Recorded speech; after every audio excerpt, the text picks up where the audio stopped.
Hi friends, ఇప్పుడు వచ్చేసి కావ్య గురించి ఒక న్యూస్ ఒకటి ఇన్స్టాగ్రామ్లో సోషల్ మీడియా బాగా స్ప్రెడ్ అయిపోతుంది. అదేంటంటే నిఖిల్ పెట్టిన పోస్ట్కి కావ్య రిప్లై పెట్టింది అంటున్నారు కదా, కానీ అది కావ్య పెట్టిన రిప్లై కాదు. అది ఎవరో రిప్లై పెట్టారు, దాన్ని కావ్య పెట్టినట్టు పెట్టి దాన్ని బాగా స్ప్రెడ్ చేశారు అని చెప్పి రూమర్ వస్తుంది. అదే కాకుండా ఇప్పుడు నిఖిల్ పెట్టిన పోస్ట్ వచ్చేసి కావ్య గురించి అని చెప్పి అంటున్నారు. అది యష్మి గురించి, కావ్య గురించి కాదు. యష్మి యాక్చువల్గా ఇంటర్వ్యూలో నాకు క్లారిటీ కావాలి, క్లారిటీగా అసలు నేను ఎట్లా బిహేవ్ చేశాను అనేది నిఖిల్ అసలు బయట ఎక్కడ చెప్పలేదు అని ఆయనకు చెప్పడమే కానీ నేను ఆ ముందు అంటే ఏ ఇంటర్వ్యూలో కూడా నా పేరు ఎత్తి ఏం చెప్పలేదు. నా క్లారిటీ కావాలంది కదా, దానికోసం క్లారిటీ ఇచ్చాడు.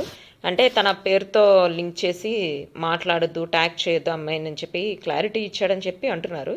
బట్ ఏది నిజమో తెలియాలంటే నిఖిల్ అయినా కావ్య అయినా మనకి లైవ్లోనే వచ్చి చెప్పాలి, లేకపోతే నిఖిల్ అయినా కానీ పెట్టాలి పోస్ట్. బట్ చూడాలి ఎవరు పెడతారనేది.